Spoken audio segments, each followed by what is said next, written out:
ಇಸ್ಲಾಂ ಅಂದ್ರೆ ಶಾಂತಿ, ಮೊಹಮ್ಮದ್ ಪ್ರವಾದಿ ಅಂದ್ರೆ ಶಾಂತಿ ದೂತ. ನಾನು ಆಫೀಸಿಗೆ ನಾನು ಹಿಂದ ಮುಂದ ಎಲ್ಲರೇ ಟಪ್ಗಿಯವರು ಬುರ್ಕಾದವ್ರು ಬಂದು ನಿಂದಿರಬಾರ್ದು.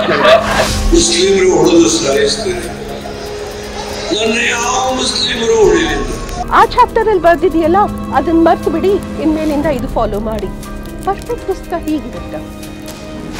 ನೀವು ಅಲ್ಪಸಂಖ್ಯಾತರಲ್ಲ, ಯಾವುದಲ್ಲೂ ಕೂಡ ನಾವು ಕಡಿಮೆ ಇಲ್ಲ.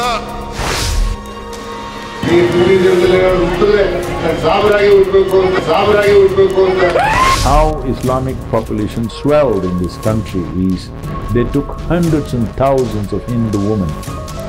और हर मोमिन का फ़र्ज क्या है? काफिरों को मारना. इसके लिए जो टेक्निकल टर्म है वो है जिहाद फी सबिलिल्लाह. If Muslims become more than 30%, that country is in danger.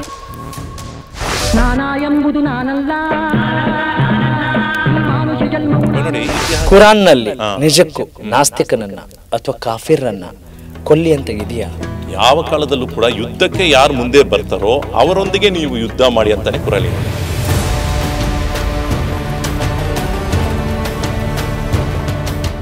Congress ಆಡಳಿತ ನಡೆಸ್ತಾ ಇದ್ರೆ ದೇಶದಲ್ಲಿ ಮುಸಲ್ಮಾನರು ಬಹಳ ಖುಷಿ. ಇಂದಿರಾ ಗಾಂಧಿ ಅವರು ಮಾಡಿರುವಂತ ಆಳ್ವಿಕೆಗೆ ಆಡಳಿತ ಮಾಡುವಾಗ ಅನೇಕ ದೌರ್ಜನ್ಯ ನಡೆದಿದೆ. ಮೋದಿ ಅವರು ಯಾವ ಕಾರಣಕ್ಕೆ ನಿಮ್ಗೆ ಇಷ್ಟ ಆಗ್ತಾ ಇಲ್ಲ? 3,000 ಜನರ ಅವರ ಆಸ್ತಿ ಲೂಟಾಯ್ತು, ಅಲ್ಲಿ ಎಷ್ಟೋ ಜನರನ್ನ ರೇಪ್ ಮಾಡಲಾಯ್ತು, ಮತ್ತೆ ಎಷ್ಟೋ ಜನರನ್ನ ಕೊಂದಾಕಿದ್ದಾರೆ. When love becomes your religion, humanity becomes your temple.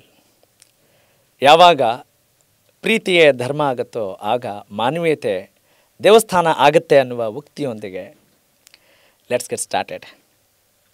Welcome to Chintana Prabha. ನಾನು ನಿಮ್ಮ ರಾಘವ ಸೂರ್ಯ.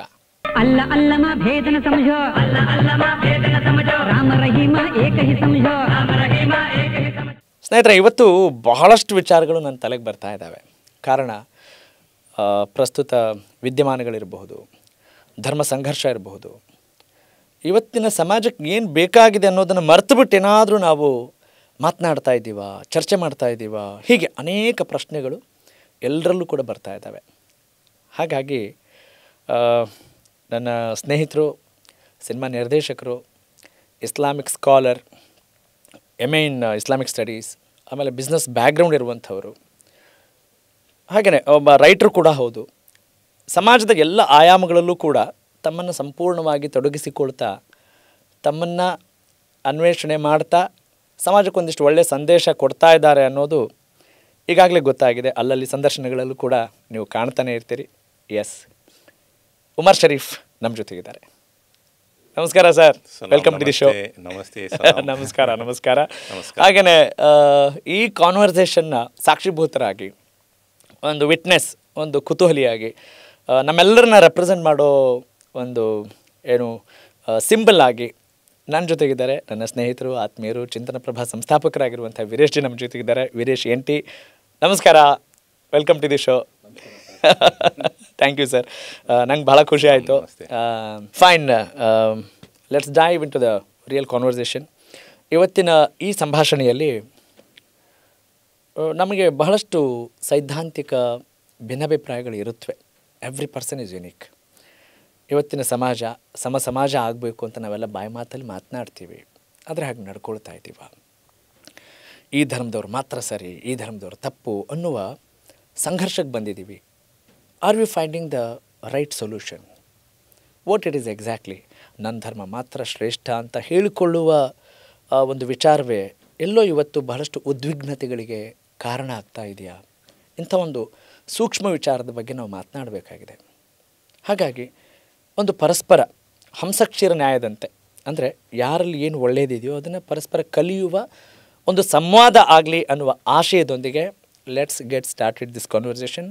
Stay tuned till the end.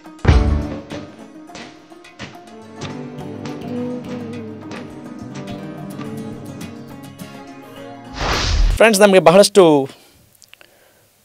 ಗೊಂದಲಗಳಿರಬಹುದು. ನಾವೊಂದು ರೀತಿ ಆಚರಣೆ ಮಾಡಿದರೆ ಇನ್ನೊಂದು ಧರ್ಮದವರು ಒಂದು ರೀತಿ ಆಚರಣೆ ಮಾಡ್ತಾರೆ. ಆದರೆ finally what is our destination? Are we all human beings? ನಾವು ಮನುಷ್ಯತ್ವದ ಆಧಾರದ ಮೇಲೆ, ಮಾನವೀಯತೆ ಆಧಾರದ ಮೇಲೆ ನಾವು ಚರ್ಚೆಯನ್ನು ಮಾಡ್ತಾ ಇದ್ದೀವ ಅನ್ನುವ ಅವಲೋಕನ ನಿಮ್ಮದಾಗಲಿ ಅಂತ ಆಶಿಸ್ತಾ I invite Shri Umar Sharif.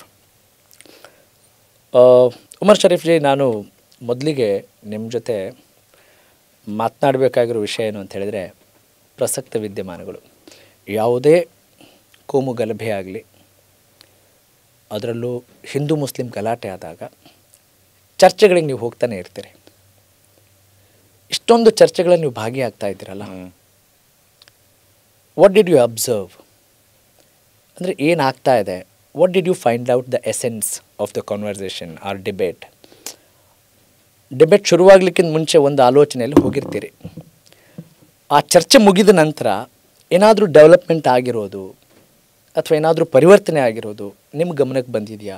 What is your experience? What is your opinion on that? ನೋಡಿ, ಚರ್ಚೆ ಮೂಲಕ ನಮ್ಮ ಮನಸ್ಸಿನೊಳಗೆ ಏನಿದೆಯೋ ಅದನ್ನು ನಾವು ಹಂಚ್ಕೊಳ್ತಿದ್ದೀವಿ. ಅಂದರೆ ಒಬ್ಬ ಮನುಷ್ಯನನ್ನು ನೋಡಿದ ತಕ್ಷಣ ಒಂದು ಸ್ಟೀರಿಯೋ ಟೈಪಿಂಗ್ ಮಾಡುವ ಒಂದು ವ್ಯವಸ್ಥೆ ಇದೆ ಇವತ್ತಿಗೆ. ಅಂದರೆ ಒಬ್ಬ ಮನುಷ್ಯ ಬರುವಾಗಲೇ ಒಂದು ಕೇಸರಿ ಶಾಲ್ ಹಾಕೊಂಡು ಬಂದರೆ ಈ ವ್ಯಕ್ತಿ ಇಂಥವ ಅಂತ ಒಂದು ಲೇಬಲ್ ಕೊಡುವ ಒಂದು ಕಾಲ ಈ ಕಾಲದಲ್ಲಿ. ಅದೇ ರೀತಿ ಒಬ್ಬ ಗಡ್ಡ ಬಿಟ್ಕೊಂಡು ಬರ್ತಿದ್ದಾನೆ, ಒಬ್ಬ ಟರ್ಬನ್ ಕಟ್ಕೊಂಡು ಬರ್ತಿದ್ದಾರೆ, ಇವನು ಇಂಥವ ಅಂತ ಒಂದು ಅಭಿಪ್ರಾಯಕ್ಕೆ ಬರ್ತಾರೆ. ಈವನ್ ಬಿಫೋರ್ ಡಿಸ್ಕಷನ್ ಮಾಡೋಕ್ಕೆ ಮುಂಚೆನೇ ಒಂದು ಅಭಿಪ್ರಾಯಕ್ಕೆ ಬರ್ತಾರೆ. ಸೊ ನಾನು ಯಾವತ್ತಿಗೆ ಚರ್ಚೆ ಮಾಡೋಕ್ಕೆ ಶುರು ಮಾಡಿದ್ನೋ ಆವತ್ತು ಏನಾಗಿದೆ, ಜನರು ನನ್ನ ಜಾಸ್ತಿ ಪ್ರೀತಿಸುವ ಆ ಒಂದು ವಾತಾವರಣ ನಾನು ನೋಡ್ತಾ ಇದ್ದೀನಿ. ಅಂದರೆ ಜಾಸ್ತಿ ನನಗೆ ಮರ್ಯಾದೆ ಕೊಡ್ತಾರೆ ಮತ್ತು ಪ್ರೀತಿ ಕೊಡ್ತಾ ಇದ್ದಾರೆ. ಯಾಕಂತ ನೋಡಿದ್ರೆ ಅವ್ರಿಗೆ ಏನು ಅನಿಸ್ತಿದೆ, ನಿಮ್ಮಂಥವರು ಮಾತಾಡಬೇಕು, ನೀವು ಮಾತಾಡೋದು ನಮ್ಗೆ ಭಾಳ ಇಷ್ಟ ಆಗಿದೆ, ನೀವು ಮಾತಾಡೋದು ಸತ್ಯ ಅಂತ ಒಂದು ಮಾತೆಲ್ಲ ನಾನು ಕೇಳಿದ್ದೀನಿ. ಸೊ ಅಧಿಕವಾಗಿ ನಾನು ಕನ್ನಡದಲ್ಲಿ ಜಾಸ್ತಿ ಮಾತಾಡ್ತಿದ್ದೀನಿ. ಯಾಕಂತ ಹೇಳಿದ್ರೆ ನನ್ನ ಮಾತೃಭಾಷೆ ತಮಿಳಾಗಿದ್ದರೂ ಕೂಡ ಇಲ್ಲಿರತಕ್ಕಂಥವ್ರು ಮೀಡಿಯಾದಲ್ಲಿ ಇರೋರೆಲ್ಲರೂ ಕನ್ನಡ ಮಾತಾಡೋ ಒಂದು ಕಾರಣಕ್ಕೋಸ್ಕರ ನಾನು ಕನ್ನಡದಲ್ಲಿ ಜಾಸ್ತಿ ಮಾತಾಡ್ತಿದ್ದೀನಿ. ಇನ್ಫ್ಯಾಕ್ಟ್ ಹಿಂದಿನಲ್ಲಿ ಎಷ್ಟೋ ಆಪರ್ಚುನಿಟೀಸ್ ಸಿಕ್ಕಿತ್ತು ನನಗೆ, ಆದರೂ ಕೂಡ ನಾನು ಹಿಂದಿಗೆ ಹೋಗಿಲ್ಲ. ಯಾಕಂತ ಹೇಳಿದ್ರೆ I wanted to concentrate in Karnataka ಮತ್ತು ಕನ್ನಡ. ಹಿಂದಿನಲ್ಲಿ ಆಜ್ ತಕ್ಕು ಮತ್ತು NDTV ಇವರೆಲ್ಲ ನನ್ನ ಕರೆದ್ರು ಅನೇಕ ಬಾರಿ. ಅಲ್ಲಿ ಕೂಡ ನಾನು ಒಂದು ಸ್ವಲ್ಪ ಟೈಮ್ ಕೊಟ್ಟೆ. But you can't do justice ಅಲ್ಲ, ಇಲ್ಲೂ ಟೈಮ್ ಕೊಡಬೇಕು, ಅಲ್ಲೂ ಟೈಮ್ ಕೊಡಬೇಕಂದ್ರೆ ಭಾಳ ಕಷ್ಟ ಆಗುತ್ತೆ. ಸೊ ಮ್ಯಾಕ್ಸಿಮಮ್ ಕನ್ನಡ ಜನತೆಗೋಸ್ಕರ ನಾನು ಜಾಸ್ತಿ ಟೈಮ್ ಸ್ಪೆಂಡ್ ಮಾಡ್ತಾಯಿದ್ದೀನಿ. ನನಗೆ ಭಾಳಷ್ಟು ಪ್ರೀತಿ ಸಿಗ್ತಿದೆ ಎಲ್ಲೋದ್ರು. ಅಂದರೆ ಒಂದು ಬಾರಿ ನಿಮ್ಗೊಂದು ಹೇಳಬೇಕಾಗಿರುತ್ತೆ. ಶ್ರೀ ರವಿಶಂಕರ್ ಅವ್ರ ಗುರುಜಿ ಅವ್ರನ್ನ ಮೀಟ್ ಮಾಡೋಕ್ಕೆ ಹೋಗಿದ್ದೆ. ಹಲವಾರು ಬಾರಿ ಮೀಟ್ ಮಾಡಿದ್ದೀನಿ. ಸೊ ಒಂದು ಬಾರಿ ಹೋಗಿದ್ದೆ ನಾನು. ಅಲ್ಲಿ ಒಂದು ಗುಂಪಾಗಿ ಜನರು ಬಂದಿದ್ದರು, ಅವ್ರನ್ನ ಮೀಟ್ ಮಾಡೋಕ್ಕೆ. ನನ್ನನ್ನು ನೋಡಿದ ತಕ್ಷಣ ನನ್ನ ಕಾಲಿಗೆ ಬಿದ್ದುಬಿಟ್ರು. ನಾನು ಏನು ಸ್ವಾಮಿ ನನ್ನ ಕಾಲಿಗೆ ಯಾಕೆ ಬೀಳ್ತೀರಿ ಅಂತ ಕೇಳಿದೆ. ಇಲ್ಲ, ನಿಮ್ಮ ಬಗ್ಗೆ ನಮಗೆ ಭಾಳ ಗೌರವ ಇದೆ, ನೀವು ಭಾಳ ಚೆನ್ನಾಗಿ ಮಾತಾಡ್ತೀರಾ. ಸೊ ನನಗೇನಂದರೆ, ನೀವು ಸತ್ಯವನ್ನು ನುಡಿರಿ, ನೀವು ಮನಸ್ಸಿನಲ್ಲಿ ಇರೋದನ್ನು ಮಾತಾಡಿ, ಜನರು ಅದನ್ನು ಅರ್ಥ ಮಾಡ್ಕೊಳ್ತಾರೆ. ಜನರನ್ನ ನೀವು ಸ್ಯಾಟಿಸ್ಫೈ ಮಾಡೋಕ್ಕೋಸ್ಕರ ಏನಾದ್ರು ಮಾತಾಡಕ್ಕೆ ಹೋದರೆ ಅದು ಕೂಡ ಜನರಿಗೆ ಗೊತ್ತಾಗತ್ತೆ. ಕರೆಕ್ಟ್. ನಿಮ್ಮ ಹೃದಯದಲ್ಲಿ ಏನಿದೆಯೋ ಅದನ್ನು ಮಾತಾಡಿ. ಜನರು ಅದರಲ್ಲಿ ಏನೋ ಐಡಿಯಾಲಜಿಕಲ್ ಡಿಫ್ರೆನ್ಸ್ ಇದ್ರೂ ಕೂಡ ಅವರು ನಿಮ್ಮನ್ನು ಪ್ರೋತ್ಸಾಹ ನೀಡ್ತಾರೆ. ಫೈನ್ ಸರ್, ಈಗ ನೀವು ನಿಮ್ಮ ಎಕ್ಸ್ಪೀರಿಯನ್ಸ್ನ ಶೇರ್ ಮಾಡಿದರೆ, ಹೌದು, though we belong to different religions, ಹೌದು ಅಲ್ವಾ, ಆದರೆ ಆಳವಾದ ಅರ್ಥ ಏನು? ಬಿಕಾಸ್ ಆಫ್ ಯುವರ್ ಲವ್ ಅಲ್ವಾ. ಈಗ ಪ್ರೀತಿಯ ಧರ್ಮ ಆದರೆ ಮಾನವೀಯತೆ ನಮಗೆ ದೇವಸ್ಥಾನ ಆಗುತ್ತೆ ಅಂತ ನಾವು ಅಂದ್ಕೊಂಡಿದ್ವಿ. Do you agree with this? ನೋಡಿ, ಧರ್ಮದೊಳಗೆ ಪ್ರೀತಿ ಇದೆ. ದೆನ್ ವಾಟ್ ಇಸ್ ಪ್ರೀತಿಯೇ ಧರ್ಮ ಅಂತ ಹೇಳೋದಿದೆಯಲ್ಲ, ನಿಮ್ಮ ಪ್ರಕಾರ ವಾಟ್ ಇಸ್ ಧರ್ಮ? ಅದೇ ಇವಾಗ ತಮಿಳ್ನಲ್ಲಿ ಒಂದು ಕಮಲಾಸನ್ ಅವರು ಒಂದು ಮೂವಿ ಮಾಡಿದ್ರು, ಅನ್ಬೇ ಶಿವಂ. ಅನ್ಬೇ ಶಿವಂ ಅಂದರೆ ಲವ್ ಇಸ್ ಗಾಡ್ ಅಂತ ಅರ್ಥ. ನಾವು ಏನು ಹೇಳ್ಕೊತೀವಿ ಅಂದರೆ, the owner of love is god. ಅಂದರೆ ಇವಾಗ ಏನಂದ್ರೆ ಇನ್ನೂ ಸ್ವಲ್ಪ ಕ್ಲಿಯರಾಗಿ ಮಾತಾಡಬೇಕಾಗಿರುತ್ತೆ. ಅಂದರೆ ಒನ್ ಆಫ್ ದಿ ನೇಮ್ಸ್, ದೇವನಿಗೆ ಎಲ್ಲ ಒಳ್ಳೆಯ ಹೆಸರುಗಳು ಎಲ್ಲ ಅವನಿಗೆ ಮೀಸಲು. ಅಂದರೆ ಎಲ್ಲ ಒಳ್ಳೆ ನಾಮಗಳು ಅದಕ್ಕೆ ಸ್ವಂತಗಾರ ಅವನೇ. ಯಾವುದೇ ಒಂದು ಒಳ್ಳೆಯ ಹೆಸರಿದ್ರೆ ಅದು ಅವನಿಗೆ. ಅಂದರೆ ದೇವನು ಅಂತ ನಾವು ಮಾತಾಡುವಾಗ ಕನ್ನಡದಲ್ಲಿ ದೇವರು, ಮತ್ತು ಒಡೆಯ, ವಿಶ್ವದ ಒಡೆಯ, ಪರಮ ದಯಾಮಯನು, ಇಂತಹ ಹೆಸರುಗಳನ್ನು ನಾವು ಉಪಯೋಗ ಮಾಡ್ತೀವಿ.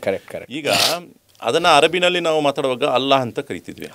ಆದರೆ ದೇವನಿಗೆ ಬರೀ ಅಲ್ಲಾಹ್ ಅಂತ ಹೆಸರು ಮಾತ್ರ ಇಲ್ಲ, ಅವನಿಗೆ 99 ನಾಮಗಳು ಇವೆ. ಅಂದರೆ ಎಲ್ಲ ಬ್ಯೂಟಿಫುಲ್ ನೇಮ್ಸ್ ಕುರಾನ್ ಮೂಲಕ.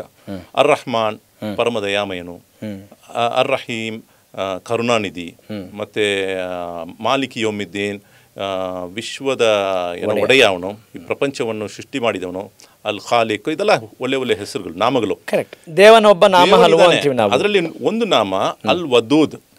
ಅಲ್ ವದೂದ್ ಅಂದ್ರೆ ಅಧಿಕವಾಗಿ ಪ್ರೀತಿಸುವನು, ಅಧಿಕವಾಗಿ ಕರುಣೆಯನ್ನು ತೋರಿಸುವನು. ಅಂದ್ರೆ ದೇವನ ನಾಮಗಳಲ್ಲಿ ಒಂದು ನಾಮ. ಕರೆಕ್ಟ್. ಎಲ್ಲ ಒಳ್ಳೆ ಗುಣಗಳು ಅವನಿಂದ ಬರ್ತಿದೆ. I get that. ಏನಕ್ಕೋಸ್ಕರ ನಾನು ಒಂದು ಕ್ಲಾರಿಟಿ ಕೊಟ್ಟೆ ಅಂದ್ರೆ, ಪ್ರೀತಿಯೇ ದೇವನು ಅಂತ ಹೇಳುವಾಗ ಏನಾಗತ್ತೆ, ನಾವು ದೇವನನ್ನ ಅಷ್ಟಕ್ಕೆ ಮಾತ್ರ ಲಿಮಿಟ್ ಮಾಡ್ಕೊಳ್ತೀವಿ. ಅಲ್ಲ, ನಾನೇನು ಕೇಳ್ತಾ ಇದ್ದೀನಿ, ಈಗ ನಿಮಗೊಂದು ಡಾಕ್ಟರ್ ರಾಜ್ಕುಮಾರ್ ಅವರ ಹಾಡು ನಿಮಗೆ ಗೊತ್ತಿರ್ಬೋದು, ಸ್ನೇಹದಲ್ಲಿ ಪ್ರೀತಿಯಲ್ಲಿ ಇರುವನು ಒಂದಾಗಿ, ದೇವ್ರು ಬೇರೆ ಎಲ್ಲ ಹುಡುಕಬೇಡವೋ, ಸ್ನೇಹದಲ್ಲಿ ಪ್ರೀತಿಯಲ್ಲಿ ಇರುವನು ಒಂದಾಗಿ ಅಂತ. ಈಗ ನಾವು ಒಟ್ಟಿಗೆ ಊಟ ಮಾಡಿದ್ವಿ, ಒಳ್ಳೆ ತಮಾಷೆ ಮಾಡಿದ್ವಿ, ಎಲ್ಲವೂ ಇದೆ. We have to see divinity ಅಲ್ಲ, ಇದನ್ನ ಹೊರತುಪಡಿಸಿ ಬೇರೆ ಏನಾದರೂ ಇದೆಯಾ? ಡಿವಿನಿಟಿ, ಇದನ್ನ ದೈವತ್ವ ನೋಡಿ, ಅದನ್ನ ಈಗಲೇ ಈ ಕ್ಷಣದಲ್ಲಿ ಎಕ್ಸ್ಪೀರಿಯನ್ಸ್ ಮಾಡಬೇಕು ಅನ್ನೋದು ನನ್ನ ಒಂದು ಮತ, ವಾದ. ಈ ಕ್ಷಣದಲ್ಲಿ ಇದೆ ಅಂತ, ಬೇರೆ ಯಾವ ಕ್ಷಣಕ್ಕೂ ನಾವು ಕಾಯುವಂಥದ್ದಿಲ್ಲ. ಇನ್ ದಿಸ್ ಮೊಮೆಂಟ್ ನೋಡಿ ಅಂತ ನನ್ನ ಭಾವನೆ. ಇದಕ್ಕೆ ನಿಮ್ಮ ನೋಡಿ, ಒಂದು ವಿಷಯ ಏನಂದ್ರೆ, ನಾವು ದೇವನನ್ನು ಆರಾಧನೆ ಮಾಡುವಾಗ ಅದರಲ್ಲಿ 2 ಬ್ರಾಂಚಸ್ ಇದೆ, ಶಾಖೆಗಳು. ಒಂದು ಹುಕೂಕುಲ್ಲಾ, ಇನ್ನೊಂದು ಹುಕೂಕುಲ್ ಇಬಾದ್. ಓಕೆ. ಹುಕೂಕ್ ಅಂದರೆ ರೈಟ್ಸ್, ರೈಟ್ಸ್ ಅಂದರೆ ಅವರ ಹಕ್ಕುಗಳು. ಹುಕೂಕುಲ್ಲಾ ಅಂದರೆ ದೇವನ ಹಕ್ಕು, ದೇವನ ಹಕ್ಕನ್ನು ನಾವು ಪೂರ್ತಿ ಮಾಡಬೇಕು. ಹುಕೂಕುಲ್ ಇಬಾದ್ ಅಂದರೆ ದೇವನ ಸರ್ವೆಂಟ್ಸ್ ಇರ್ತಾರಲ್ಲ, ಅಂದರೆ ನಾವೆಲ್ಲರೂ ದೇವನ ಸರ್ವೆಂಟ್ಸ್ಗಳು. ಓಕೆ. ಅವನನ್ನು ನಾವು ಆರಾಧನೆ ಮಾಡೋರು, ಅವರಿಗೆ ಕೊಡಬೇಕಾಗಿದ್ದ ರೈಟ್ಸನ್ನು ಕೊಡಬೇಕು, ಹಕ್ಕುಗಳನ್ನು ಕೊಡಬೇಕು. ಸೊ ನಾವು ಪ್ರೀತಿ ವಿಶ್ವಾಸದಿಂದ ನಾವು ಬೆರೆತು ಜೀವನ ಮಾಡುವಾಗ, ಮನುಷ್ಯರಿಗೆ ಕೊಡುವ ಈ ಒಂದು ಹಕ್ಕು ಕೊಡುವಾಗ ದೇವನು ಅದರಲ್ಲಿ ತೃಪ್ತಿ ಆಗ್ತಾನೆ. ಕರೆಕ್ಟ್. ಇವಾಗ ನಾನು ನನ್ನ ತಾಯಿಗೆ ಗೌರವ ಕೊಡುವಾಗ, ನನ್ನ ಸಂಬಂಧಿಕರಿಗೆ ಗೌರವ ಕೊಡುವಾಗ, ಮತ್ತು ಪಕ್ಕದ ಮನೆಯವರಿಗೆ ನಾನು ಪ್ರೀತಿ ವಿಶ್ವಾಸ ತೋರಿಸ್ಕೊಳ್ಳುವಾಗ, ನಾನು ವ್ಯಾಪಾರ ಮಾಡುವಾಗ ಮೋಸ ಮಾಡದೆ ಜೀವನ ಮಾಡುವಾಗ, ಇವೆಲ್ಲವೂ ಹುಕೂಕುಲ್ ಇಬಾದ್. ಮನುಷ್ಯರಿಗೆ ಮಾಡಬೇಕಾಗಿದ್ದ ಆ ನ್ಯಾಯ ನೀತಿ ಧರ್ಮವನ್ನು ಪಾಲಿಸುವಾಗ ದೇವನು ಅದರಲ್ಲಿ ತೃಪ್ತಿ ಆಗ್ತಾನೆ. ಇದು ಒಂದು ಬ್ರಾಂಚ್ ಆಯಿತು. ಕರೆಕ್ಟ್. ಹುಕೂಕುಲ್ಲಾ ಅಂತ ಹೇಳುವಾಗ ದೇವನಿಗೆ ಅಂತ ಪ್ರತ್ಯೇಕವಾಗಿ ಕೆಲವು ಹಕ್ಕುಗಳಿವೆ. ದೇವನನ್ನು ಮಾತ್ರ ಆರಾಧನೆ ಮಾಡೋದು, ದೇವನಿಗೆ ಮಾತ್ರ ಸಾಷ್ಟಾಂಗ ಮಾಡೋದು, ದೇವನ ಹತ್ರ ಮಾತ್ರ ಬೇಡ್ಕೊಳ್ಳೋದು, ಮಳೆ ಬೇಕು ದೇವನ ಹತ್ರ ಮಾತ್ರ ಕೇಳ್ಕೊಳ್ಳೋದು, ಮಕ್ಕಳು ಬೇಕು ದೇವನ ಹತ್ರ ಮಾತ್ರ ಕೇಳ್ಕೊಳ್ಳೋದು, ಆಸ್ತಿ ಸಂಪತ್ತು ಬೇಕು ದೇವನ ಹತ್ರ ಮಾತ್ರ ಕೇಳ್ಕೊಳ್ಳೋದು, ಈ ಕಷ್ಟ ಸುಖ ಯಾವ ಕಾಲಕ್ಕೂ ದೇವನ ಹತ್ರನೇ ನಾವು ಹೋಗೋದು. ಇದು ಹುಕೂಕುಲ್ಲಾ. ಸೊ 2 ಭಾಗ ಇದೆ. ಸೊ ಹಾಗಾಗಿ ಒಂದು ಭಾಗ ನಾವು ಪೂರ್ತಿ ಮಾಡಿದ್ದೀವಿ. ನಾವು ಪ್ರೀತಿ ವಿಶ್ವಾಸ ಜೊತೆಗೆ ಊಟ ಮಾಡುವಾಗ, ಹಂಚ್ಕೊಳ್ಳುವಾಗ, ಮತ್ತೆ ಪ್ರೀತಿ ವಿಶ್ವಾಸವನ್ನು ಹಂಚ್ಕೊಳ್ಳುವಾಗ, ಹುಕೂಕುಲ್ ಇಬಾದನ್ನ ಪೂರ್ತಿ ಮಾಡ್ಕೊಂಡಿದ್ದೀವಿ. Okay. Then what is left? Left is ನಾವು ಮಾಡಬೇಕಾಗಿರೋದು ಹುಕೂಕುಲ್ಲಾ. ಮಾಡ್ತಿದ್ದೀವಿ ಅಂತ ಅವರವರು ಇದು ಮಾಡ್ಕೊಂಡು ಇಂಟ್ರೋಸ್ಪೆಕ್ಷನ್ ಮಾಡ್ಕೋಬೇಕು. ಕರೆಕ್ಟ್. ಸೊ ಇಸ್ಲಾಂ ಅಂದರೆ ಅಲ್ಲ, ಇನ್ನೂ ಸಿಂಪಲ್ ಆಗಿ ನಮ್ಮ ಜನರಿಗೆ ಅರ್ಥ ಆಗೋಗಿ ಹೇಳಬೇಕು ಅಂದರೆ, ಆರ್ ವಿ ಪರ್ಫಾರ್ಮಿಂಗ್ ವಿಲ್ಲಿಂಗ್ಲಿ? ನಾವೇನಂತೀವಿ, ಮನಸ ವಾಚ ಕಾಯ ಎಲ್ಲವೂ ಒಂದೇ ಇದೆಯಾ? ಸತ್ಯಂ ವದ ಧರ್ಮಂ ಚರ ಅಂತೀವಿ. ಸತ್ಯವನ್ನು ಹೇಳಬೇಕು, ಧರ್ಮ ಪಾಲನೆ ಮಾಡಬೇಕು ಅಂತ. That's the basic thing. Okay. ಸತ್ಯ ಅಂತ ಬಂದಾಗ ಏನು, ಒಬ್ಬೊಬ್ರಿಗೆ ಒಂದೊಂದು, ಇಟ್ಸ್ ಎ ರಿಲೇಟಿವ್ ಟರ್ಮ್. ಯಾವಾಗ 3 ಒಂದೇ ಅಲೈನ್ಮೆಂಟಲ್ಲಿ ಇರುತ್ತೋ, ಅಂದರೆ ನಾನು ಯೋಚನೆ ಮಾಡೋದು, ನಾನು ಮಾತಾಡೋದು ಮತ್ತು ನನ್ನ ನಡವಳಿಕೆ, ಅವು 3 ಒಂದೇ ಅಲೈನ್ಮೆಂಟಲ್ಲಿದ್ದರೆ ಅದಕ್ಕೆ ಸತ್ಯ ಅಂತ ನಾವು ಹೇಳ್ತೀವಿ. ರೈಟು. ಧರ್ಮ ಅಂದರೆ ಏನು? ವಾಟ್ ಇಸ್ ಲಿಟ್ರಲ್ ಸಾಮಾನ್ಯ ಜನರಿಗೆ ಅರ್ಥ ಆಗಬೇಕು. ಹೌದು. ಅದನ್ನು ಹೇಳುವಾಗ ಎಸೆನ್ಸ್ ನಾನು ಅರ್ಥ ಮಾಡ್ಕೊಳ್ತಾ ಇರೋದು ಹೀಗೆ, ಜಸ್ಟ್ ಕ್ಲಾರಿಫೈ. ಈಗ ಒಂದು ಮಾವಿನ ಹಣ್ಣು, ಅದು ಸಿಹಿ ಇದೆ, that's it's essence. That essence is ಧರ್ಮ. ಕಂಪ್ಲೀಟಾಗಿ ನಮ್ಮ ಡ್ಯೂಟಿನ 100% ಮಾಡೋದು ಧರ್ಮ ಅನ್ನೋದು ಲಿಟ್ರಲ್ ಮೀನಿಂಗ್ ಅಂತ ನಾನು ಅರ್ಥ ಮಾಡ್ಕೊಂಡಿದ್ದೀನಿ. Did you find any difference in this? ನೋಡಿ, ಧರ್ಮಗಳು ಗೊತ್ತಾಯ್ತು. ನೋಡಿ, ನ್ಯಾಯ ನೀತಿ ಧರ್ಮ ಅಂತ ಒಂದು ಮಾತು ಬರುತ್ತೆ. ಅದು ಏನಂದರೆ, ನೀನು ಧರ್ಮವನ್ನು ನೀನು ಪಾಲಿಸಬೇಕು ಅಂದರೆ ನಿನಗಂತ ಒಂದು ಲೈಫ್ ಸ್ಟೈಲ್ ಇದೆ, ನಿನಗಂತ ಒಂದು ಕಾನ್ಸ್ಟಿಟ್ಯೂಷನ್ ಇದೆ, ನಿನಗಂತ ಒಂದು ಪ್ರೋಟೋಕಾಲ್ ಇದೆ. ಪ್ರೋಟೋಕಾಲ್ ಇರುತ್ತೆ. ಫಾರ್ ಎಕ್ಸಾಂಪಲ್, ಇವಾಗ ಒಬ್ಬರು ಬಂದು ನಿಮಗೆ ಒಂದು ಪ್ಲೇಟ್ನಲ್ಲಿ ಒಂದು ಗ್ಲಾಸ್ನಲ್ಲಿ ಹಾಲಿದೆ, ಇನ್ನೊಂದು ಗ್ಲಾಸ್ನಲ್ಲಿ ವೈನ್ ಇದೆ, ಇನ್ನೊಂದು ಗ್ಲಾಸ್ನಲ್ಲಿ ಟೀ ಇದೆ, 3 ಬಂದು ಸರ್ವ್ ಮಾಡ್ತಾರೆ. ಇವಾಗ 3ನಲ್ಲಿ ನಾನು ಯಾವುದನ್ನು ಆಯ್ಕೆ ಮಾಡಬೇಕಾಗಿರುವ ಆ ಅರಿವು ನಮಗೆ ಆಲ್ರೆಡಿ ಇದೆ. ಅದು ಗೊತ್ತಾಗಿ ಯಾವುದನ್ನು ನಾನು ಆಯ್ಕೆ ಮಾಡ್ಕೊಳ್ಬೇಕಂತ ನಾನು ಮುಂದೆ ಬರ್ತೀನಲ್ಲ ಅದೇ ಧರ್ಮ. ನಿಮ್ಮ ಧರ್ಮ ಅಲ್ಲಿ ಸ್ಪೆಸಿಫೈ ಆಗುತ್ತೆ. ಅದಕ್ಕೆ ನಾವು ವಿವೇಚನೆ ಅಂತ ಕರಿತೀವಿ, ವಿವೇಕ ಅಂತ ಕರಿತೀವಿ, ಕಾನ್ಶಿಯಸ್ನೆಸ್ ಅಂತ ಕರಿತೀವಿ. ಆ ಕಾನ್ಶಿಯಸ್ ಜೊತೆಗೆ ನಾವು ಮಾಡಬೇಕಾಗಿರೋದನ್ನು ಮಾಡೋದು. ನೋಡಿ, ನಮ್ಮ ಸಂಸ್ಕೃತಿ ಅಂತ ಒಂದಿರುತ್ತೆ. Absolutely right, same here. ನಮ್ಮ ತಂದೆ ತಾಯಿ ನಮ್ಗೆ ಏನನ್ನ ಕಳ್ಸಿಕೊಟ್ಟಿದಾರೋ ಅದರ ಪ್ರಕಾರ ಜೀವನ ಮಾಡಬೇಕಂತ ಉದ್ದೇಶ ಇರುತ್ತೆ. ಹೌದು. ಆದರೆ ಒಬ್ಬ ಕೆಲಸ ಮಾಡ್ತಿರುವಾಗ ಲಂಚ ಕೊಡುವಾಗ ಆ ಉದ್ದೇಶ ಇದ್ರೆ ಸಾಲದು, ಅದರ ಪ್ರಕಾರ ನಡ್ಕೊಳ್ಬೇಕು. ಕರೆಕ್ಟ್. ಇವಾಗ ತಂದೆ ತಾಯಿಗೆ ಹಿಡಿದೇ ಇರೋ ಕೆಲಸ ಏನು? ಲಂಚ ತಗೊಳ್ಳೋದು. ತಂದೆ ತಾಯಿಗೆ ಹಿಡಿಸೋಲ್ಲ. ಮತ್ತೆ ಕೊಡುವಾಗ ನೋಡಕ್ಕೆ ಚೆನ್ನಾಗಿರತ್ತೆ, ತಗೊಂಡ್ಬಿಡೋಣ, ಗವರ್ಮೆಂಟ್ ಆಫೀಸ್. ಅದಕ್ಕೆ ನಾವು ಹೇಳ್ತಾರೆ ದಟ್ಸ್ ನಾಟ್ ಟ್ರೂತ್. ಯಾಕಂದ್ರೆ ನಾವು ಬಾಯಿ ಮಾತಲ್ಲಿ ತುಂಬಾ ಸಾಚಾತರ ಮಾತಾಡ್ಕೊಂಡು ಮನಸ್ಸಲ್ಲಿ ಬೇರೆ ಇರಬಾರ್ದು. Truth alignment will be collapse. ಧರ್ಮ ಇರೋದು ನೀವು ಹೇಳಿದಂಗೆ ಸತ್ಯಂ ವದ ಧರ್ಮಂ ಚರ, ಅದೇ ಕರೆಕ್ಟ್. ಹೌದು. ನೀವು ನಿಮ್ಮ ನಡೆ ನುಡಿ ಒಂದಾಗಿರ್ಬೇಕು. That is right. ರೈಟ್. ಅಂದ್ರೆ ಈಗ ಧರ್ಮ ಅಂದ್ರೆ ಅದೇ ಇರೋದು. ಈಗ ನಾನು ಯಾಕೆ ಈ ತರ ಮಾತಾಡ್ತಾ ಇದೀವಿ ಅಂದ್ರೆ ನಮ್ದು ಎಲ್ಲಿ ಡಿಫ್ರೆನ್ಸ್ ಆಫ್ ಒಪಿನಿಯನ್ ಇದೆ. We are all human beings. ಹೌದು. ನನಗೂ ಹಸಿವಿದೆ, ನಿಮಗೂ ಇದೆ. ಬಾಯಾರಿಕೆ ನಿಮಗೂ ಇದೆ, ನನಗೂ ಇದೆ. ಅಲ್ವಾ? ಮೈಥುನದ ಆಸಕ್ತಿ ನಿಮಗೂ ಇದೆ, ನನಗೂ ಇದೆ. ಅಲ್ವಾ? ಹೀಗೆಲ್ಲ ಇರುವಾಗ ಪ್ರತಿಯೊಬ್ಬ ಮನುಷ್ಯರಿಗೆ ಇರುವಂಥದ್ದು. ಇದನ್ನು ಹೊರತುಪಡಿಸಿ ನಾವು ಬೇರೆ ಏನು ಮಾಡ್ಲಿಕ್ಕೆ ಏನು ಹೊರಟಿದ್ದೀವಿ? ನೋಡಿ, ಅದೇ ನಾನು ಹೇಳಿದ್ದು ಫಸ್ಟ್ ನಾನು ಮಾತಾಡ್ತಿರುವಾಗ ಇದರಲ್ಲಿ ಏನಾದರೂ ಡಿಫರೆನ್ಸ್ ಆಫ್ ಒಪಿನಿಯನ್ ಇದೆ? ನಿಮ್ಮ ಡಿಸ್ಕಷನ್ ಹೆಂಗಿದೆ ಅಂದ್ರೆ ಬೇರೆ ಏನಾದ್ರು ಇದೆಯಾ ಅಂತ ಒಂದು ಪ್ರಶ್ನೆ ಮಾಡೋ ರೀತಿಯಲ್ಲಿದೆ. ನಾನು ಒಂದಿದೆ ಅಂತ ಹೇಳ್ಕೊಳ್ಳೋಕೆ ಮುಂದೆ ಬರ್ತಾ ಇದ್ದೀನಿ. ಪ್ಲೀಸ್. ಅದೇನಂದ್ರೆ ಹುಕೂಕುಲ್ ಇಬಾದ್ ಬಗ್ಗೆ ಮಾತಾಡ್ತೀವಿ. ಅಂದರೆ ಹಸಿವಾಗಿ ಒಬ್ಬ ಮನುಷ್ಯ ಬಂದರೆ ಅವನಿಗೆ ಊಟ ಆಹಾರ ಕೊಡೋದು ನಮ್ಮ ಸಂಪ್ರದಾಯ, ನಮ್ಮ ಸಂಸ್ಕೃತಿ. ಇದು ಮಾಡೋದು ಮಾನವೀಯತೆ. ಇದು ಮಾಡಿದ್ರೆ ದೇವನು ತೃಪ್ತಿ ಆಗ್ತಾನೆ. ಇದು ಇಷ್ಟು ಅದರೊಳಗೆ ಇದೆ. ಇವಾಗ ದೇವನ ಬಗ್ಗೆ ನಮಗೆ ಆಸಕ್ತಿ ಇರಬೇಕು. ಮತ್ತು ಅವನಿಗೆ ಏನು ಬೇಕಾಗಿದೋ ಅದನ್ನು ಮಾಡಬೇಕಾಗಿರುತ್ತೆ. ದೇವನು ಏನು ಬೇಕಾಗಿದೆ? ದೇವನು ಏನಕ್ಕೆ ನಮ್ಮನ್ನು ಈ ಪ್ರಪಂಚಕ್ಕೆ ಕಳಿಸ್ಕೊಟ್ಟ? ಏನಕ್ಕೆ ಸರ್ ನಾನು ಕೇಳ್ತೀನಿ. ಹೌದು. ನಾನು ನಮ್ಮ ತಂದೆ ತಾಯಿ ಮೂಲಕ ಬಂದಿದ್ದೀನಿ. ಹೌದು. ನಮ್ಮ ಅಮ್ಮ ಹೇಳಿದ್ಲು ಇವರಪ್ಪ ಅಂತ ನಾನು ನಂಬಿದ್ದೀನಿ. ಹೌದು. That's the basic. ಕರೆಕ್ಟು. ಸೃಷ್ಟಿಕರ್ತ. ಆಮೇಲೆ ನಮ್ಗೆ ಬೇಕಾಗಿರೋದೇನು? ನನಗೀಗ ಬಾಯಾರಿಕೆ ಆದಾಗ ನನಗೆ ಭಗವಂತ ನೀನೇ ಬಾರಪ್ಪ ಅಂತ ಕೇಳಲ್ಲ. This water, I want this water. ನಂಗೆ ನೀರು ಸಿಕ್ಕಿದೆ, ಇದೇ ನನ್ನ ಗಾಡ್. ಈಗ ಇದು ನಿಮ್ಮ ಗಾಡ್ ಆಗಿದೆ. ಹೌದು. ಆ ಕ್ಷಣಕ್ಕೆ ಪ್ರತಿಯೊಂದು ಕೂಡ. ಹೌದು. ಏಕೋ ದೇವ ಸರ್ವಭೂತೇಶು ಗೂಢ ಅಂತ ಹೇಳ್ತೀವಿ. ಅಂದರೆ ಏನು? ಒಬ್ಬ ದೇವ ಪ್ರತಿಯೊಬ್ಬರಲ್ಲೂ ಇದೆ. ಹಾಲಿನೊಳಗೆ ಇದೆ ಬೆಣ್ಣೆ, ಬೀಜದೊಳಗೆ ಇದೆ ಎಣ್ಣೆ, ನಿನ್ನಯ ದೇವ ನಿನ್ನೊಳಗೆ ಹೆನೈ, ಕೈಲಾದರೆ ನೋಡಿ ಅಂತ ಕಬೀರ್ ಹೇಳ್ತಾರೆ. ಓಕೆ. ಕಬೀರ್ ಸಂತ ಕಬೀರ್ ಹೇಳ್ತಾರೆ. ಇವರೆಲ್ಲ ಹೇಳೋದು ನಮಗೆಲ್ಲ ಒಂದೇ ಇದೆ. ಹಾಗಾಗಿ ಇವತ್ತು ನಮಗೆ ಯಾಕೆ ನೀವು ಹೇಳಿದ ಹಾಗೆ ದಾಡಿ ಬಿಟ್ಟಿದವ್ರು ಬೇರೆ ಥರ ಕಾಣ್ತಾರೆ. ನೀವು ದಾಡಿ ಬಿಟ್ಟಿದ್ದಾರೆ, ನಾನು ದಾಡಿ ಕರೆಕ್ಟಾಗಿ ಹೇಳಿಲ್ಲ. ಕರೆಕ್ಟ್ ಅಲ್ಲ ಅಂದ್ರೆ ನೀವು ಆರಂಭದಲ್ಲಿ ಹೇಳಿದ್ದಕ್ಕೆ ಅವರು ಗಡ್ಡ ಬಿಟ್ಮೇಲೆ ಅಲ್ಲ ಕರೆಕ್ಟ್ ಸ್ಟೈಲ್ ಆಗಿಬಿಟ್ಟಿದೆ ಇವಾಗ. Absolutely you are right. ಅಂದರೆ ನಾನೇನು ಹೇಳ್ತಾ ಇದ್ದೀನಿ, ಒಂದು ಪ್ರತೀತಿ ಇದೆಯಲ್ಲ, ಏನೋ ಒಂದು ನಂಬ್ಕೊಂಡು ಬಂದಿದ್ದಾರಲ್ಲ, ಮೀಸೆ ಕಡಿಮೆ ತೆಗೆದ್ರೆ ಇವ್ರು ಇಂಥವ್ರು. ಹೌದು. ನೀವು ಅವ್ನು ಮುಸ್ಲಿಂ ಅಂದ ತಕ್ಷಣ ನೋಡೋ ದೃಷ್ಟಿಕೋನ ಬೇರೆ ಆಗ್ತಿದೆಯಲ್ಲ, ಅದಕ್ಕೆ ಏನು ಕಾರಣ ಆಗ್ತಾ ಇದೆ? ನಮ್ಮೆಲ್ಲ ಇಷ್ಟೆಲ್ಲ ಒಂದೇ ಇದ್ದರೆ ಹೌದು, ಅದಕ್ಕೇನು ಕಾರಣ? ಏನು ಕಾರಣ ಆಗ್ತಾ ಇದೆ ನೋಡಿ, ಅದು ಲೋಕಲೈಸ್ಡ್ ಪ್ರಾಬ್ಲಮ್. ಇದನ್ನು ನಾನು ಲೋಕಲೈಸ್ಡ್ ಪ್ರಾಬ್ಲಮ್ ಅಂತ ನಾನು ಕರಿತೀನಿ. ಯಾಕಂತ ಹೇಳಿದ್ರೆ ಬೆಂಗಳೂರಿನಲ್ಲಿ ನೋಡತಕ್ಕಂತಹ ಪ್ರಾಬ್ಲಮ್ಮು ನಿಮಗೆ ಮಂಗಳೂರಿನಲ್ಲಿ ನೋಡೋಕ್ಕೆ ಸಾಧ್ಯ ಇಲ್ಲ. ಇಲ್ಲ ಮಂಗಳೂರಿನಲ್ಲಿ ನೋಡತಕ್ಕಂಥ ಪ್ರಾಬ್ಲಮ್ಮು ಕೇರಳನಲ್ಲಿ ನೋಡೋಕ್ಕೆ ಸಾಧ್ಯ ಇಲ್ಲ. ಒಂದೊಂದು ಟೈಮು ಕೇರಳದಲ್ಲಿ ನೋಡೋ ಪ್ರಾಬ್ಲಮ್ ಒಂದು ತಮಿಳ್ನಾಡಿನ ನೋಡೋಕ್ಕೆ ಸಾಧ್ಯ ಇಲ್ಲ. ಸೊ ಇಲ್ಲಿರತಕ್ಕಂಥ ವಾತಾವರಣ, ಇಲ್ಲಿ ಸೌತ್ ಇಂಡಿಯನಲ್ಲಿ ಇರುವ ವಾತಾವರಣ ನಾರ್ತ್ ಇಂಡಿಯನಲ್ಲಿ ಇಲ್ಲವೇ ಇಲ್ಲ. ಸೊ ಹಾಗಾಗಿ ನೋಡೋಕೆ ಹೋದರೆ it is a localised issue ಆಗಿ ನೋಡಬೇಕಾಗಿರುತ್ತೆ. ಇಲ್ಲಿ ಬೆಂಗಳೂರಿನಲ್ಲಿ ನಾವು ಮುಸಲ್ಮಾನರು ಅಂತ ಹೇಳಿದ ಕೂಡಲೇ ನಮ್ಮ ಕಣ್ಣು ಮುಂದೆ ಬರೋದೇನೆಂದರೆ ಒಂದು ಶಿವಾಜಿನಗರ ಬರುತ್ತೆ, ಮತ್ತು ಟ್ಯಾನ್ರಿ ರೋಡ್ ಬರುತ್ತೆ. ಇದು ನನ್ನ ಅನುಭವ. ನಿಮ್ಗೆ ಹೆಂಗಿದೆ ಅಂತ ಗೊತ್ತಾಗಲ್ಲ. ಓಕೆ, ನೋಡೋರು ಕೂಡ ಅವರು ಏನು ಹೇಳ್ಕೊಳ್ತಂದ್ರೆ, ಏನು ಇದು ಒಂದು ರೀತಿ ಡಿಫ್ರೆಂಟ್ ಆಗಿದೆಲ್ಲ, ನಮ್ಮ ಕಲ್ಚರ್ಗೂ ಇಲ್ಲೂ ವ್ಯತ್ಯಾಸ ಇದೆ ಅಂತ ಒಂದು ಭಾವನೆ ಅಲ್ಲಿ ಸಿಗುತ್ತೆ. ನಮ್ಮ ಊರಿನೊಳಗೆ ಹೋಗ್ಬಿಟ್ರೆ, ನಮ್ಮ ಊರಿನೊಳಗೆ south India, APJ Abdul Kalam, Ramanathapuram district, Tirunelveli, Thoothukudi, ಇಲ್ಲಿ ಏನಂದರೆ என்னங்க வாங்க உட்காருங்க, என்ன விஷயம், சாப்பிட்டீங்களா, இல்லை இன்னும் இனிமேல் தான் சாப்பிடணும், என்ன வேலை, இது ஸ்லாங் இது ನೋಡಿ, தமிழ் ஸ்லாங் பக்கா தூத்துக்குடி திருநெல்வேலி ஸ்லாங் இது. அது அங்கே சென்னை கூப்பிட இன்னாம என்ன சொல்கிற, இது அங்கே சென்னை ஸ்லாங் கொடுத்த. அதே கோயம்புத்தூர் ಏನ್ರಂಗ என்ன ಸಾಪಿಡ್ರಿಂಗ್ಲಾ, ಅದು ಕೊಯಂಬತ್ತೂರು.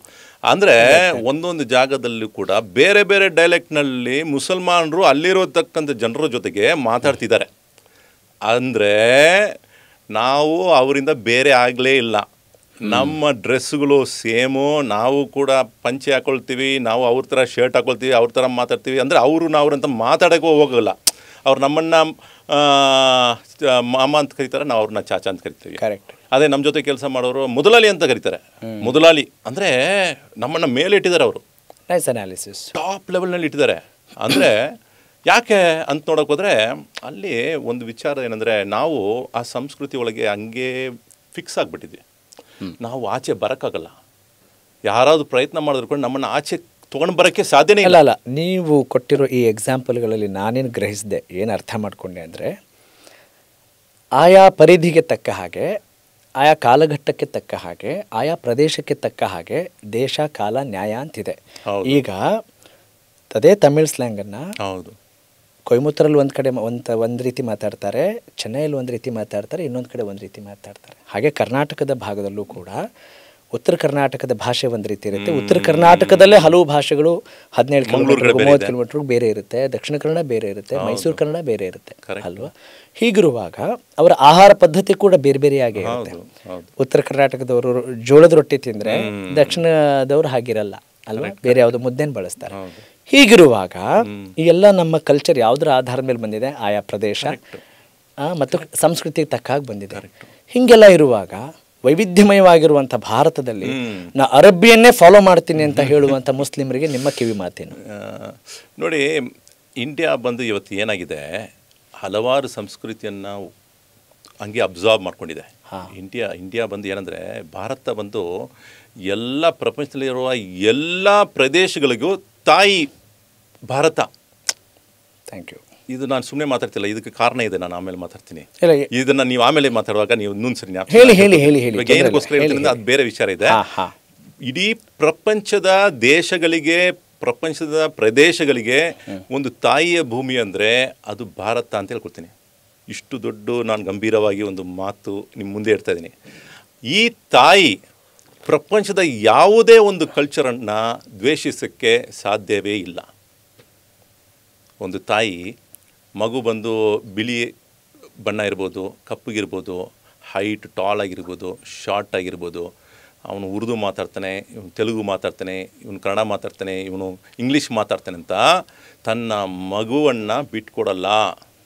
ಹೆಂಗಿದ್ರು ಅವ್ನು ನನ್ನ ಮಗ ಅಂತ ಹೇಳ್ಕೊಳ್ಳುವ ಮಾತೃವಾತ್ಸಲ್ಯ ಅಂತ. ಎಸ್, ಮಾತೃವಾತ್ಸಲ್ಯ ಅಂತ ಹೇಳ್ಕೊಳ್ಳುವಾಗ ಆ ಪ್ರೇಮ ಇದೆಲ್ಲ, ಈ ತಾಯಿ ಬಂದು ಎಲ್ಲರನ್ನೂ ಪ್ರೀತಿಸುವ ತಾಯಿ ಭಾರತ. Thank you.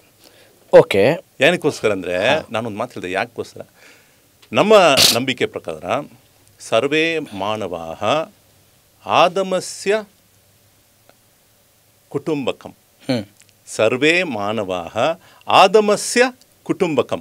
ಅರ್ವೇ ನಾವು ಕೇಳಿದ್ವಿ, ವಸುದೈವ ಕುಟುಂಬಕಂ ಅಂತ ಕೇಳಿದ್ರಿ. ನಾನು ಇದು ಸಂಸ್ಕೃತದಲ್ಲಿ ಫಸ್ಟ್ ಟೈಮು ನಾನು ರಿಲೀಸ್ ಮಾಡ್ತಿದ್ದೀನಿ ಈ ಸ್ಟೇಟ್ಮೆಂಟ್ನ. ಸಂಸ್ಕೃತದಲ್ಲಿ ಇವಾಗ ಇಲ್ಲಿ ಈ ವೇದಿಕೆಯಲ್ಲಿ ನಾನು ಇದನ್ನು ರಿಲೀಸ್ ಮಾಡ್ತಿದ್ದೀನಿ. ಸರ್ವೇ ಮಾನವಾಃ ಆದಮಸ್ಯ ಕುಟುಂಬಕಂ ಅಂತ ಹೇಳ್ಕೊತೀನಿ ಸರ್. ಕರೆಕ್ಟು. ಏನಕ್ಕೋಸ್ಕರ ನೀವು ಪಾನಿ ಅಂದರೆ ನಾನು ನೀರು ಅಂತೀನಿ ಸರ್, ಅಷ್ಟೇ. ಇವಾಗ ಏನಂದ್ರೆ, ಮರೆಯಿದ್ರು ಆ ಶಕ್ತಿಯ ಮೆರೆಯಿದ್ರು ಮಾನವ, ವಿಧಿ ಎನ್ನುವೆಯೋ, ಹರಿ ಎನ್ನುವೆಯೋ, ಹರನ್ ಎನ್ನುವೆಯೋ, ಅಲ್ಲ ಎನ್ನುವ, ನೀನೇ ರಾಮ ನೀನೇ ಶ್ಯಾಮ ನೀನೇ ಅಲ್ಲ, ಅದು ಏನೇ ಇರಬಹುದು. ಆದರೆ ಎಸೆನ್ಸ್ನ ನಾವು ಮರೆತು ಬಿಟ್ಟು ಪ್ರೆಸೆಂಟಲ್ಲಿ ನಮಗೆ ನಮ್ಮ ಅನುಭವಕ್ಕೆ ಬರದೇ ಇರುವಂಥದ್ದನ್ನು ನಾವು ಫಾಲೋ ಮಾಡೋದು ಎಷ್ಟು ಸೈಂಟಿಫಿಕ್. ಕರೆಕ್ಟ್. ಪ್ರೆಸೆನ್ಸ್ನ ನಾವು presence of mind. Thank you. ಈಗ ಇನ್ನೊಂದು ವಿಷಯ ಏನಕ್ಕೋಸ್ಕರ ನಾನು ಆದಮನ್ನ ತೊಗೊಂಡು ಬಂದೆ ಇಲ್ಲ ಅಂದರೆ, ಮೊಟ್ಟ ಮೊದಲನೇ ದೇವನು ಆದಮ್ ಮತ್ತು ಹವ್ವ ಅವರನ್ನು ಭೂಮಿಗೆ ಕಳಿಸುವಾಗ, ಆದಮನ್ನು ಕಳಿಸುವಾಗ ಆದಮ್ ಬಂದು ಸೇರ್ಕೊಂಡಿರುವ ಜಾಗ ಭಾರತ. ಇದು ನಮ್ಮ ಪುಸ್ತಕಗಳಲ್ಲಿ ಉಲ್ಲೇಖವಾಗಿದೆ. ಭಾರತದಿಂದನೇ ಮೊಟ್ಟ ಮೊದಲನೇ ಮನುಷ್ಯ ಇಲ್ಲಿಂದ ಜೀವನ ಪ್ರಾರಂಭಿಸಿದ. ಮತ್ತು ಅವನು ತನ್ನ ಹೆಂಡತಿಯನ್ನು ಭೇಟಿಯಾಗಿದ್ದು ಜಿದ್ದ ನಿಮ್ಗೆ ಗೊತ್ತಿದಲ್ಲ, ಜಿದ್ದ ಅಂತ ಜಾಗ ಇದೆ. ಫ್ರಮ್ ಜಿದ್ದ ಇಂದ ಮಕ್ಕಾಗೆ 1 hour ಜರ್ನಿ ಸರ್. ಇಟ್ಸ್ ಜಿದ್ದ ಅಂದರೆ, ಜದ್ದ ಅಂದರೆ ಗ್ರ್ಯಾಂಡ್ ಮದರ್, ತಾತ, ಅಜ್ಜಿ ಅಂತ ಹೇಳ್ಕೊತಿಲ್ಲ, ಅಜ್ಜಿ, ನಮ್ಮೆಲ್ಲರ ಅಜ್ಜಿ ಹವ್ವ ಅಂತ ಹೇಳ್ಕೊತೀವಿ. ಆಡಮ್ ಅಂಡ್ ಈವ್ ಬಂದು ಬೈಬಲ್ನಲ್ಲಿ ಆಡಮ್ ಅಂಡ್ ಈವ್, ನಮ್ಮಲ್ಲಿ ಆದಮ್ ಮತ್ತು ಹವ್ವ ಅಂತ ಇಬ್ಬರು, ಅವರೇ ಹಸ್ಬೆಂಡ್ ಆ್ಯಂಡ್ ವೈಫ್ ಆಗಿದ್ದರು, ಆದಮ್ ಮತ್ತು ಹವ್ವ. ಮತ್ತು ಇಲ್ಲಿ ಬಂದಿರುವ ಆದಮ್ ಅವರು ಜಿದ್ದಾನಲ್ಲಿ ಅವರ ಹೆಂಡತಿಯನ್ನು ಭೇಟಿಯಾದರು. So this is the first land of human life. Okay. ಆದ್ದರಿಂದ ಈ ಜಾಗವನ್ನು ನಾನು it is the mother land for the entire humanity ಅಂತ ನಾನು ಹೇಳ್ಕೊತೀನಿ. Okay sir, fine. ಅಂದರೆ ಈಗ ವಾಟ್ ಈಸ್ ಎಸ್ ಆಯಿತು, ಸೋ ವಾಟ್, ಆ ಹೆಮ್ಮೆ ನಮಗೂ ಇದೆ. ಆದರೆ ಇವತ್ತು ಕೇಳ್ತಾರೆ, ಇವತ್ತು ಮಕ್ಕಳು ಹೇಗಿದ್ದಾರೆ ಅವರೆಲ್ರಿಗೂ ಅರ್ಥ ಆಗಬೇಕು. ಹೌದು, ಇವತ್ತಿನ ಜನ್ರೇಷನ್ಗೆ. ಮುಂಚೆ ನಮ್ಮ ಎಲ್ಲ ಸೈಂಟಿಫಿಕ್ ರೀಸನ್ಗಳನ್ನು ಹೇಳೋಕೆ, ಅರ್ಥ ಮಾಡ್ಕೊಳ್ಳೋಕೆ ಸಾಧ್ಯ ಇಲ್ಲದೆ ಇದ್ದಾಗ ಅವ್ರು ಏನೋ ಕತೆ ಕಟ್ಟಿ ಹೇಳುವಂಥವ್ರಿದ್ರು. ಆದರೆ ಇವತ್ತು ಎಲ್ಲದಕ್ಕೂ ಕೇಳ್ತಾರೆ, ಪ್ರಶ್ನೆ ಏನಕ್ಕೆ ನಾವು ತಿಲಕ ಹಾಕೋತೀವಿ, ಏನಕ್ಕೆ ಒಲೆ ಹಾಕೋತೀವಿ ಅಲ್ವಾ, ಏನಕ್ಕೆ ಎಡಕ್ಕೆ ಚುಚ್ಕೋಬೇಕು, ಏನಕ್ಕೆ ಬಲಕ್ಕೆ ಚುಚ್ಕೋಬೇಕು, ಏನಕ್ಕೆ ಗೆಜ್ಜೆ ಹಾಕೋತಾರೆ, ಎಲ್ಲದಕ್ಕೂ ಉತ್ತರ ಹೇಳಬೇಕಾಗತ್ತೆ. ನಾವೇನೇನೋ ಹೇಳಿದರೆ ಕೇಳುವಂಥ ಸ್ಥಿತಿಯಲ್ಲಿ ಇಲ್ಲ. ಸೊ ಇದನ್ನು ಎಲ್ಲಿ ಓದಿದ್ರಿ, ನಿಮ್ಮ ಅನುಭವಕ್ಕೆ ಹೇಗೆ ಬಂತು ಅಂತ ಕೇಳಿದ್ರೆ ಏನು ಹೇಳ್ತೀರಾ? ಹೌದು, ಇವಾಗ ಇದನ್ನು ಎಲ್ಲಿ ಓದಿದೆ ಅಂತ ಹೇಳುವಾಗ ನನ್ನಲ್ಲಿ ಇರುವಂಥ ಪುರಾವೆಗಳು ಇಲ್ಲಿ ಯಾವುದು ಇದು ಇಬ್ನ್ ಕಸೀರ್ ಅಂತ ಒಂದು ಪುಸ್ತಕ ಇದೆ. ಇಬ್ನ್ ಕಸೀರ್ ಅಂತ ಸಹೀಲ್ ಬುಖಾರಿ, ಸಹೀ ಮುಸ್ಲಿಂ ಅಂತ ಪ್ರವಾದಿಯ ವಚನಗಳಲ್ಲಿ ಇರುವಂಥ ಸಾರಾಂಶವನ್ನು ಇಬ್ನ್ ಕಸೀರ್ ಅನ್ನುವ ಒಂದು ಪುಸ್ತಕದಲ್ಲಿ ಅದು ಉಲ್ಲೇಖವಾಗಿದೆ. ಈ ಮಾತನ್ನು ಉಲ್ಲೇಖ ಮಾಡಿದ್ದಾರೆ. ಇವಾಗ ಇದು ಒಂದು ಮುಸ್ಲಿಂ ಪರ್ಸ್ಪೆಕ್ಟಿವ್.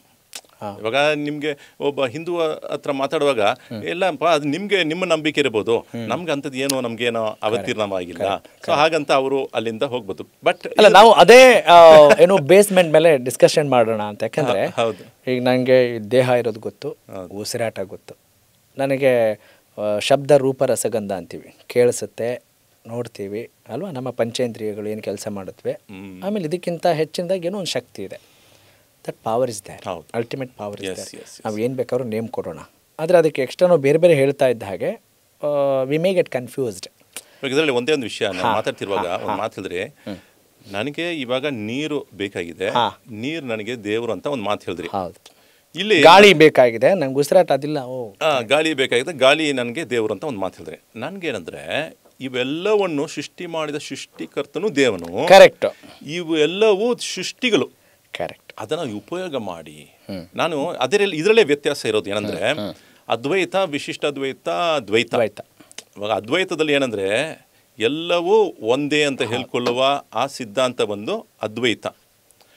ಇದನ್ನ ವಹದತುಲ್ ವುಜೂದ್ ಅಂತ ಸೂಫೀಸ್ ಕರೀತಾರೆ.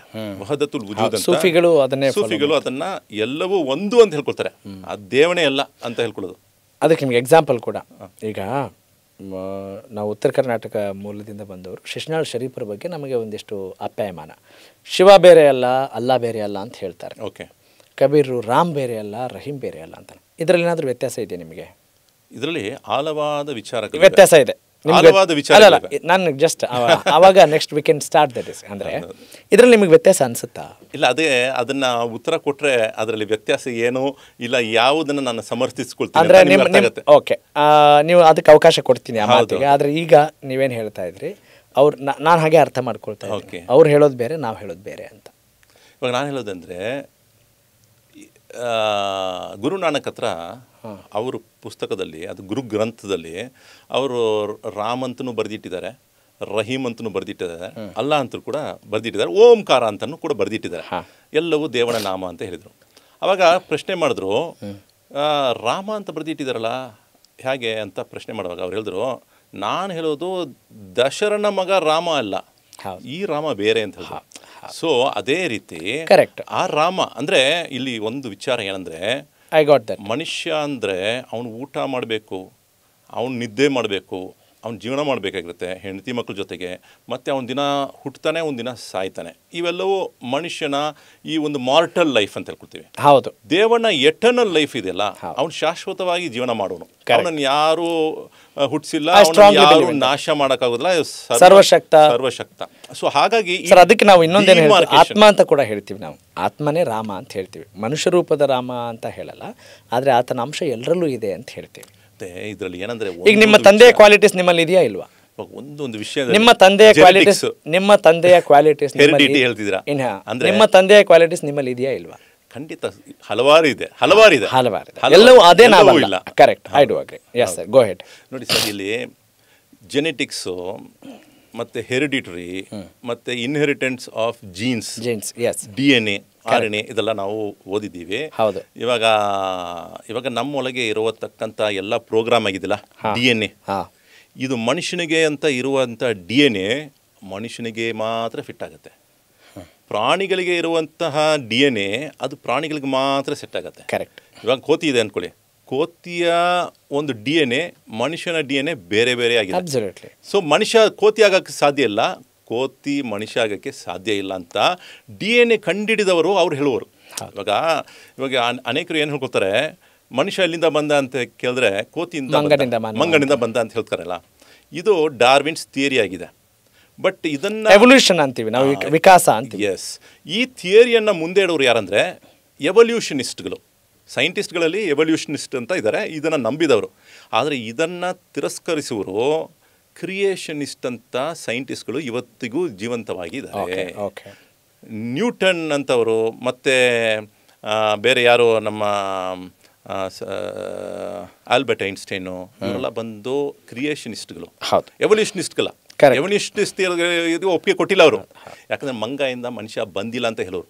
ಅಂದರೆ ಮನುಷ್ಯ ಮಂಗದಿಂದ ಬಂದಿಲ್ಲ ಅಂದರೆ ಎಲ್ಲಿಂದ ಬಂದ ಅಂದರೆ ಕೋಳಿಯಿಂದ ಮೊಟ್ಟೆ ಬಂತೋ ಮೊಟ್ಟೆಯಿಂದ ಕೋಳಿ ಬಂತು ಅಂತ ಪ್ರಶ್ನೆ ಮಾಡುವಾಗ ಇವತ್ತಿಗೆ ಸೈಂಟಿಫಿಕ್ ಆಗಿ ಹೇಳಲಾಗಿದೆ ಕೋಳಿಯಿಂದಾನೇ ಮೊಟ್ಟೆ ಬಂತಂತ. ಹೌದೌದು, ಸೈಂಟಿಫಿಕ್. ಹೌದೌದು. ಆ ಮೊಟ್ಟೆಯನ್ನು ಸೃಷ್ಟಿ ಮಾಡೋಕ್ಕೆ ಒಂದು ಶಕ್ತಿ ಬೇಕಾಗಿದೆ, ಆ ಶಕ್ತಿ ಕೋಳಿ ಇಲ್ಲದೆ ಆಗತ್ತೆ. ಎಸ್, ಅದರಲ್ಲಿ ಎರಡು ಮಾತಿಲ್ಲ. ಸೊ ಅದಕ್ಕೆ ಆನ್ಸರ್ ಸಿಕ್ಕಿದಲ್ಲ ಸರ್. ಈಗ ನನ್ನ ಇಂಟೆನ್ಷನ್ ಏನಾಗಿತ್ತು, what was my context to ask you ಅಂತ ಹೇಳಿದರೆ, ಇಟ್ಸ್ ವೆರಿ ಸಿಂಪಲ್. ಈಗ ಒಬ್ಬೊಬ್ಬರು ಒಂದೊಂದು ಪಾತ್ನ ಫಾಲೋ ಮಾಡ್ತಿರ್ತಾರೆ, ಆದರೆ ಕೊನೆಗೆ ಡೆಸ್ಟಿನೇಷನ್ ಒಂದೇ ಇರುತ್ತೆ. ಹೌದು. ಎಂ ಶೈವ ಸಮುಪಾಸತೆ ಶಿವ ಇತಿ ಬ್ರಹ್ಮೇತಿ ವೇದಾಂತಿನಃ. ವೇದಾಂತಿಗಳು ಬ್ರಹ್ಮನನ್ನೇ ತಮ್ಮ ಭಗವಂತ ಅಂತನ, ಶೈವರು ಶಿವನನ್ನು, ವೈಷ್ಣವರು ವಿಷ್ಣುವನನ್ನು, ಇನ್ನು ಜೈನರು ಅರ್ಹನ್ ಅಂತ. ಹಾಗೆ ಪ್ರತಿಯೊಬ್ಬರು ಅದನ್ನು ಫಾಲೋ ಮಾಡ್ಕೊಂಡು ಕೊನೆಗೆ ಒಂದು ಡೆಸ್ಟಿನೇಷನ್ನ ರೀಚ್ ಆಗ್ತಾರೆ. ಹೌದು. ಇನ್ನು ಕೆಲವು ಸಂಪ್ರದಾಯಗಳಲ್ಲಿ ಬಯಲು ಅಂತ ಕರೀತಾರೆ, ಇನ್ನು ಕೆಲವು ಕಡೆ ನಾವು ಕೈವಲ್ಯ, ಸಾಯುಜ್ಯ, ಮೋಕ್ಷ ಅಂತೆಲ್ಲ ಕರಿತೀವಿ. ಇದೆಲ್ಲವೂ ಮುಂಚೆನೇ ಇರುವಾಗ, ಇಸ್ಲಾಂ ಧರ್ಮ ಸ್ಥಾಪನೆ ಆಗಲಿಕ್ಕಿಂತ ಮುಂಚೆನೇ ಇರುವಾಗ ನೀವು ಹೊಸದಾಗಿ ಇವರು ಏನೋ ಹೇಳ್ತಿದ್ದಾರಲ್ಲ ಅನ್ನುವ ಭಾವನೆ ನಮಗೆ ಭಾಸವಾಗುತ್ತೆ. How do you clarify it? ಒಳ್ಳೆ ಪ್ರಶ್ನೆ. अल्लाह अल्लाह भेद न समझो, अल्लाह अल्लाह भेद न समझो, राम रहीम एक ही समझो.